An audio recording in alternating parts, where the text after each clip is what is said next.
เอาพี่น้องเอ้ยสบายดีเด้อเนาะสบายดีโอ้ยพี่น้อง FC เบิดทุกคนพี่น้องเอ้ยเนาะมื้อนี้ก็มานั่งโอ้ร่วมกันเดี๋ยวจะพาไปดับไฟ เดินเดินทางซานพี่น้องเอ้ยเนาะเป็นนี่ได้คือเห็นในคลิปของทางบ่าวลาวเพิ่นว่าแจ้งข่าวดีมีหยังแน่เนาะ นั่นแหละนี่เดียวกับคนว่าแจ้งข่าวดีละ แต่ว่าเจ้ายังบ่ฮู้บ่ แม่น อ้าวแจ้งข่าวดีแต่ว่าบ่ฮู้เรื่องหรือว่าถ่ายรุ่นบ่ในวันนี้ได้ ตั้งแต่คนนี้ จากน้ำเพิ่น บางทีอาจจะได้รุ่นเนาะจักว่าสิปิดเปิดไปจักเลยในเรื่องอันสังกะสงแกงกะซีเนาะ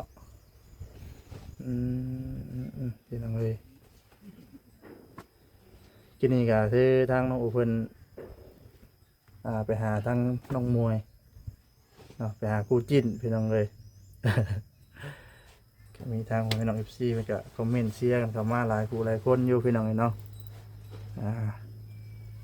แต่ว่าทางน้องโอเป็นยังไง ยังได้ปกติที่เราเนี่ย ปกติคือเก่าแต่ว่ายิ้มอาการบ่คือเก่าเนาะ เป็นนี่ได้เด้น้องโอคือว่าเนาะเพิ่นก็โสดเด้อันนั้นก็โสดแต่ว่าทางเจ้าคิดเป็นจังได๋ค่ะเป็นคือน้องคือนุ่งบ่หรือว่าใด จักแล้ว ๆแต่ยังเว้าบ่ได้เนาะ ถือว่าได้รับข่าวดีเรื่องเฮือนพี่น้องเอ้ยแต่ว่าน้องโอเพิ่นว่ายังบ่ฮู้ว่าเป็นเรื่องหยังรอลุ้นเบิ่งพี่น้องเอ้ยเนาะว่าสิเป็นข่าวดีเรื่องหยังเกี่ยวกับทางเฮือนของทางน้องโอหรือว่าสิปิดเบิดได้ประจักษ์พี่น้องเนาะปิดจอบได้ประจักษ์ได้เนาะปิดงบนั่นแหละพี่น้องเอ้ยเอารอลุ้นเบิ่งมีแต่ประมาณนี้พี่น้องเนาะที่และสิไปถ่ายรอบเพื่อนของทางน้องโอเพิ่นนี่สร้างเพิ่นก็ได้มาแล้วเนาะไปพี่น้องเอ้ย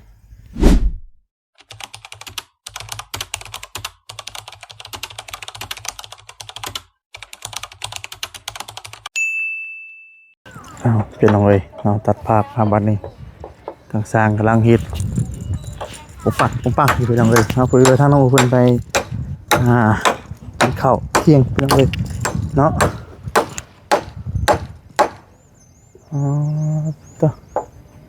ต่อต่ำๆเยอะอย่างนี้เนาะเดือดเป็นเดือดสร้างเฮาเจ้าฝนสิตกอีกจักบ่แรงอีกเนาะทางนี้บ่ได้ตกวะฝนน่ะคืนนี้เด้อบ่ตกบ่แสดงว่าตกอยู่แถวซีโนนี่เนาะนี่แต่ลมใช่ไหม โอ้คืนนี้ทั้งนั้นแต่ไฟลับพี่น้องเอ้ย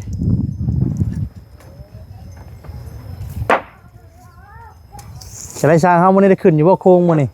ได้ขึ้นอยู่บ่โค้ง ญาติบ่ชมเนาะ บ่โชว์มืออื่นบ่มื้อนี้ได้ชำไรการชำนั่นนำมื้อนี้เนาะใส่ที่งวนี่ละ ใส่ชิ้นงอก่อน ต้องเป็น80บ่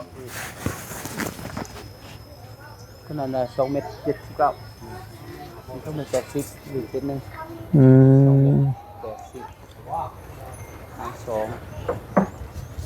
เมตรเมตร40เหรอ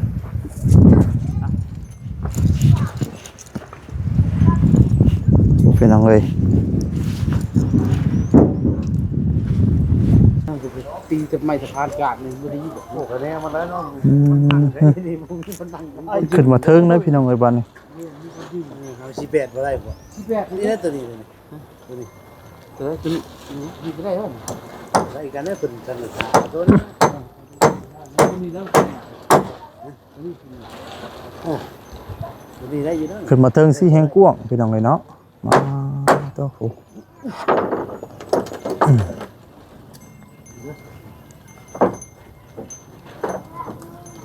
โอ้ทางเบ่งพะเนกันเฮ็ดบ่น่ะ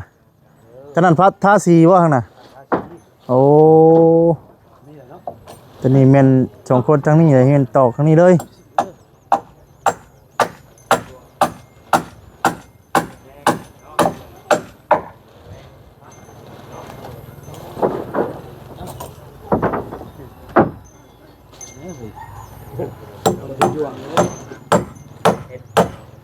พี่น้องเอ้ยทางซ้ายตัวพี่น้องเอ้ยเนาะพี่น้องเลย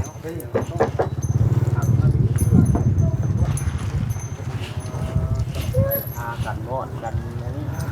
หากันเลยเนาะ เบ่งหน้าที่กันป้องงามเนาะทาสีบ่ได้หุ่งขึ้นบัดนี่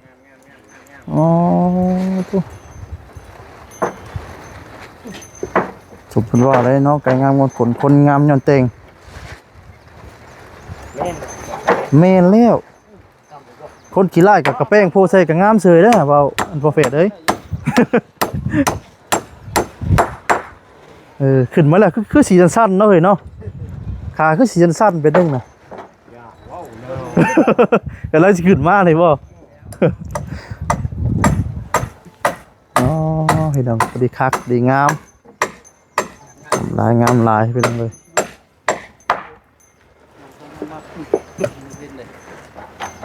เอาเดินเนาะขึ้นมาสั้นสูงเนาะเลยติดจบ แล้ว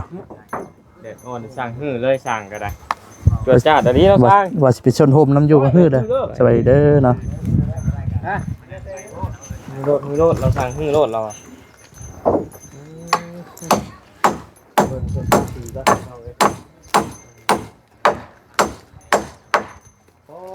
ทาเบิดเงาเลยปู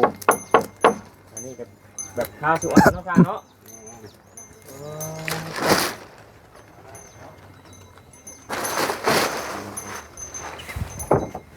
สีเหลืองงาม น้องตองคือเนาะ แมนเพื่อนเราไม่มีแบบแรกเป็นบุญอะไรบ้างก่อนลายเลย งามกว่าหมู่นะ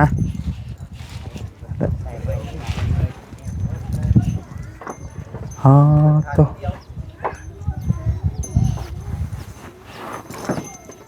ก่อนต้องเลย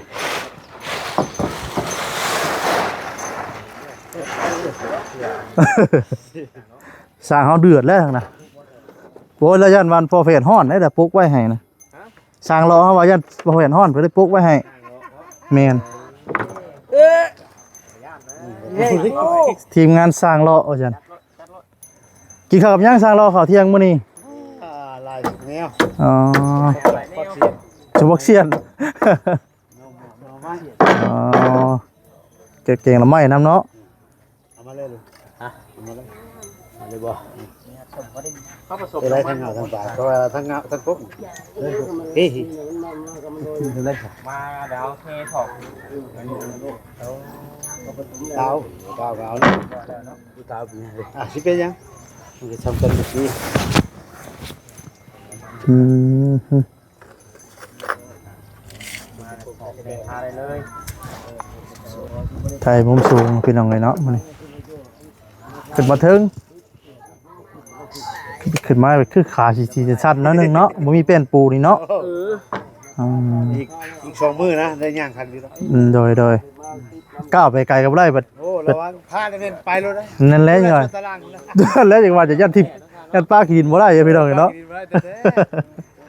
ก็เลยว่าต้องหาแนวจับไปนำพี่น้องเอ้ย หาจับบ่ ข่อยญาติได้ข่อยได้ญาติครบสูงได้ โอ้ย ใช่กัน มีป้ากินไม่ได้หรอก ฉันก็สูงน้ำมูแล้ว เกิดจ้า เถอะ ยกขึ้นเถิงหวาน ก็ดีพี่น้องเนาะผู้ ตา ทางน้องโอ จะได้บาท ดินเลย ญาติ สร้างเขาเตือนได้เด้ระวังอย่าล้างระวังปัด อยู่แล้ววะ เอาเถอะ ขาวคิดไปเด็ก กูมีแจ๊ งานนี้เอาไปกินไปแจกเด้อ เฮ้ยมามื้อนั้นคือเห็นหลายคนอยู่บ่คือมีคุดขอคุดคุมมื้อน่ะมื้อนี้ขึ้นเดือด3 คน กบไม่เป็น โอ้อยู่ทางพุ่นบ่โอ้แบ่งหน้าที่กัน เดียวทั้งหมด4 คน โอ้ มาพี่3นะพูดในผู้เดียว ครบไหมคนหนึ่ง4 ถามมาเบิดเด้อว่าใหม่ยังบ่ ยังไม่เป็น ยังบ่เป็น ร้อยปลายมั้ง โอ้รถไปเพ่นผู้คือว่าเลยพุ่นสิเข้าพาอีกเนาะ ทองพาเป็นพื้น ม กบสุดบาซาลีเอ้ย เนาะ อ่ะ ครับ นั่งอยู่นี่ก่อน จวด แหมใส่โฮมเขาได้เนาะ แม่นแฟน อ๋อ แต่เจ้าเป็นโฮม สิได้ข่อยตัวตุ้ยนี่คักใด ยังวันนั้นเขาอยู่ทั้งนั้นแน่คะแนน เห็นบางๆใช่บ่นะเอาซะเอาในนี้ด้วยซะเอาบางเด่นให้พอแฟก่อนพี่น้องเอ้ยนี่แหละ จังหวะ กินนี่เห็นได้เมียนบ่นี่เนี่ยน่ะนั่น นี่พี่บ่ เพิ่นก็บ่ปากเลยเนาะนอนคลออยู่ ห้องคอนเนาะ แม่นลมเขาอยู่ขึ้นมาเทิงพี่ก็เย็นเด้เนาะ กับบุปันได้แล้ว ฮะ เย็นกับวันได้แล้วจ้ะเนี่ย บุปันได้แล้ว จักที่ไหนเนาะอุตส่าห์ว่าย่องว่าเย็นก็ว่าบ่ปานใดเลยว่าจะสร้างก็ได้ เจอกับพอตัวไอ้ทั้งนั้นยูทูบเบอร์ขึ้นมาขึ้นเทิงในกูว่าเย็นอยู่เทิงนี่เฉาะ พากันขึ้นมาเบิ่ง พอได้มาขึ้นมาเทิงเด้เย็นได้เฉาะขึ้นมาแล้วแข้งขาก็สิสั้นๆหั่นนะเฉาะ เริ่มเข้างานเข้าการพี่น้องเอ้ยเนาะว่าจะบ่ฮู้กันเด้อพี่น้องเด้อเนาะทำเลดีเนาะขึ้นมาสูงมุมสูงเนาะอ๋อตัวพี่น้องเอ้ยโอ้ กินแล้วกินตอกแล้วบานเกิดจัดใช่บอเอ็นบอเอ็นมาไหนพุ่นบอเอ็นมาได้ไหม เอานั่นๆเด้อบ่น่ะข้างหน้าอ๋อนั่งอยู่ไกลถ่ายไปพุ่นเลยเนาะนี่คักเข้าบาดนี่ ภาคกับวะ ภาคเอาอยู่ผู้อ๋อบ่เอ็นเอาพี่น้องผู้ เละติ ข่อยก็ยอมเจ้าแหละนี่ ไปภาคกล้องมาตั้งในเรื่องอื่นนอนภาคอยู่เพื่อน ข่อยสิมื้อภาคเอาอยู่เฮือนบาดนี่เราฝากแกเด้อ ข่อยบ่เฮาฝากแล้วเนาะนี่เออโอ้โห ตกใจ อย่าลืมกดหมักกระดิ่งเนาะ หานแล้วบ้า ฝนขึ้นไม้ได้มาเปิดได้ แต่ละห้องคลิปนี้ก็บ่มีหยังหลายพี่น้องเนาะขึ้นมาอัปเดตเนาะถึงเฮือนพี่น้องเอ้ยเอาจ้ะสมัวเนาะ แตกหน่วยหนึ่ง ฮะโอ้ ตามของห่วงใช่แล้วกินนี่เนาะ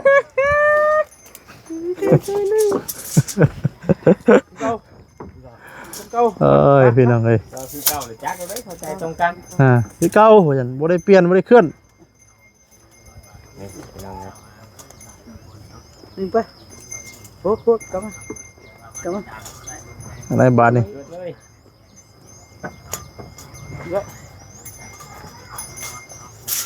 นี่แหละ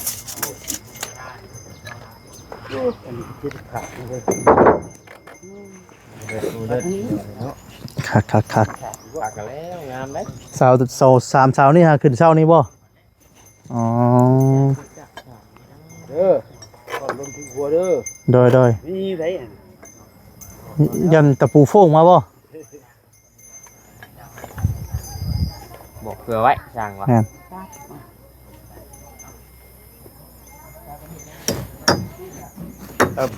เติม ดีไม่ใช่ยังค้อน ตอกตะปูต้องยิงแขนเด้อสร้างเด้อ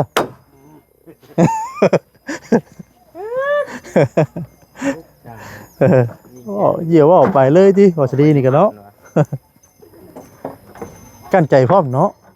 อย่างนั้นนี่แล้วมันตีกันเด้ โอ้ไม่ปีแน่น ลงไป โอ้น่ะนี่เนาะ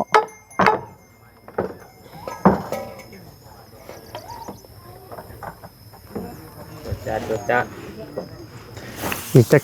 มือจักไหลก็ว่านั่นเด้เนาะนี่มือจักไหลก็ว่านั่นเจ้าเนาะ แล้วจะบอกว่าสองมือนี่ก็แล้วได้บอกสิเอ้ย เอาเลยจับเลย เอาเลยตอกกันนี่ นำเลย ต่ำเลยนะช่วยกันตอก เรียบร้อย ปอกแป๊กเนาะ คุณไต่ขึ้นมาเลยเห็ดไม่นะ เอาไปอยากขึ้นนะยันทานรอให้ ไอ้ช่างรถมาใกล้ๆที่ไหนเราอ่ะ เราว่าเย็นนะจะเทิงนี่เราว่า เย็นเราอ่ะ เย็นเราว่า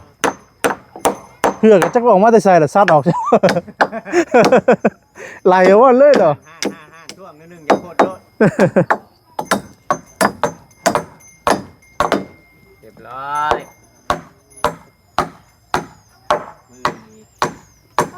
อันทาสีเป็นน้องเนาะ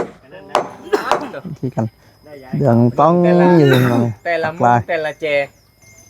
สร้างรอตั้งชิมวยกี่เกี่ยมเขาไปส้นไปรี่ยี่บีเนาะแจ่พักกะหรี่ เอาชื่อมันม่วนนะบ่อยากเอาไปเอาชื่อแบบนี้ ม่วนได้สั่งรอเนาะ สร้างโลอันนี้ ชื่อแบบ คักเลย แจ่พักดีได้ ทีมงานสร้างเลาะบ่นี่นะโอ้ ธรรมดา ทีมงานยังอ่ะทีมงานสร้างโลก เอาสบายเด้อเนาะทำมาเวียงทีมงานสร้างเลาะว่า เป็ เห็ น นติ ข่าวเป็นยังไงท่าสีเมื่อบ่สร้างโลกว่าจะบ่ได้นะบ่ได้จะไปท่าตะโกนนิ้วนึง บริค่าทอโกนค่าหมดเลย ตักแน่ดีเนาะทางเจ้ายังไม่ได้ท่าเด็กวันขี้เกียจนอนไปว่ะ อีเกี่ยมกับวิมันนอนใช่ไหมเคยช่องแต่ละมอง มันมีห้องหม่องนอนเนาะ เพิ่มเลยบ่ ปิดบ่คักอีดี เฮ็ดแบบนั้นมันดี เนาะ มาแล้วว่าก็สิแล้วว่าสิมาตีสร้างแล้วบัดนี้ เอาเฮ็ดงามโพดว่าซั่นนะตีว่าเฮ็ดงามอีแล้วบัดนี้ ฟังให้ดูจะดีเอ้ย มาเอาน้ำมาขึ้นนี่นะ เอาตาว่ามาช่างเพิ่นหยอกไม่ทุนเหมือนที่ว่าเป็นช่างเพิ่นให้นะ สี่ นั่นแหละยังว่าน่ะเดือดใส่ข่อยลงนะข่อย ขึ้นมาหยังขึ้นมาบ่ช่วยว่าซั่นเนาะขึ้นมาเว้าแว่ๆแล้วก็ลงว่าซั่นเนาะนี่พี่น้องเนาะเพราะว่าสิได้ย่านได้พี่น้องเนาะย่าน ถ้าว่าบ่ขึ้นไปตากแดดน้ำเพิ่นก็ให้ได้ แม่นบ่ แม่นต้องมาน่ะต้องตากแดด เอา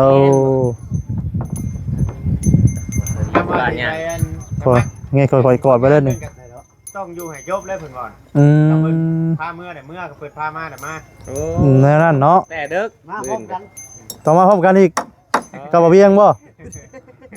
อ๋อ พร้อมกันไปเช่าเลย เรียบร้อยดีแล้วพี่น้องเอ้ยผักกะหรี่ได้เป็นเพิ่นเฮ็ด เนาะ งามงามงาม คือออกมาแต่บ้านอันนั้นผมโยแม่ถึง6 โมงพุ่นบ่ก็ว่า6 โมงก็มองเลย ขายผู้เช่าวันนั้นผู้เช่าขายเครื่องแล้ว6 โมงครึ่ง ฮะ บ่ขาย6 โมงครึ่งออกมาว่าใส่เรือนเช่า อืม สิเลาะมาฮอดพี่ตรง เพื่อสิรอมาฮอดเนี่ย เพื่อสิรอบ่พี่โอ้สวัสดิ์ส่งกับสายยาได้เนาะสร้างเลาะ มา คนมาขายขนมแล้วกันละ100 บาทเอารถ เอารถคนมาขายขนมเอารถ ฮะ คนก็มาสลีมาแล้วต้องห้องด้วน อยากจกเบิ่งให้ถุงอยู่ว่ามันยังเหลือจักใบเด้ว่าซั่นเนาะ โคตรอะไรว่าสลี แหมมีแต่แบ่งค์พัน เอาแล่ พันจีบได้ดิได้ บาทเลย ไม่พันบาทพอแล้วระวังเนาะโอ้ยอย่าลืมป้าขี้ดินเด้อสร้างเด้อ ตกใจแท้ช่าง เนาะโอ้ยใจหับควายจะเข้าเบิดกินนี่โยกนี่ก็บ่เป็นตาโยกเลยย่านนี่กันเด้อ แป้นมาปูได้เด้อ เนาะ ไปเฉียวน้ำอยู่ได้ ว่าน่าเอาเป็นมาปูได้หลาย เรามา อ๋อวันนี้บ่มีละ สุดแล้วเนาะ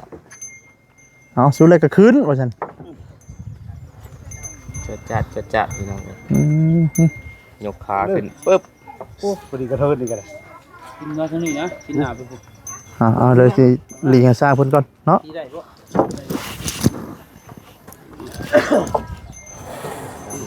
มึงเด้อ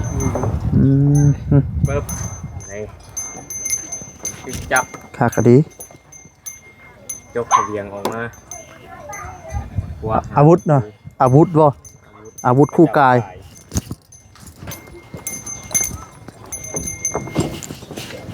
หาทางลงก่อนข่อยบัดพี่น้องกันนะบ่ถ้ามุมมันตอนสร้างเขาตอกตะปู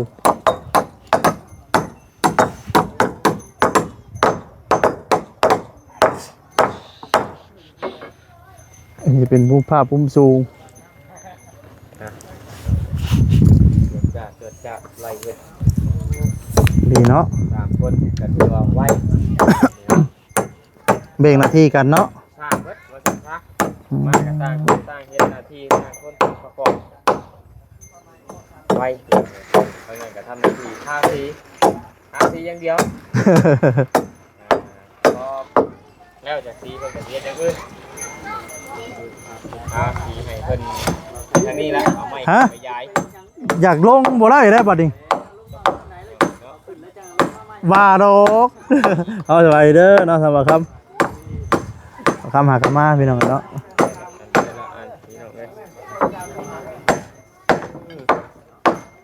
เครื่อง อ่ะเดี๋ยวให้ลงก่อนบัด อย่าลงนะ เถอะ เอาสลีเอ้ย ว่าจะจิโตน อันเด้ เอาในนี่เลยบ่ ตะขี้ได้ ว้า จังไว้เด้ ข่อยบ่ไล่เด้อข่อยน่ะน้ำหนักข่อยหลายข่อยย่านหนูข้าวข่อยเชื่อม โอ้พี่น้องไอ้เนาะนี่ลงมาในกะลางซอดีได้อยากซื้อซออยู่แต่ว่าเงินในถุงมันบ่พอมื้อนี้ มันแค่ขี้คนอยู่ได้ พี่น้องเอ้ยโอ้อันนี้ขนาดก็4 นิ้วบับๆอยู่หั่นเนาะ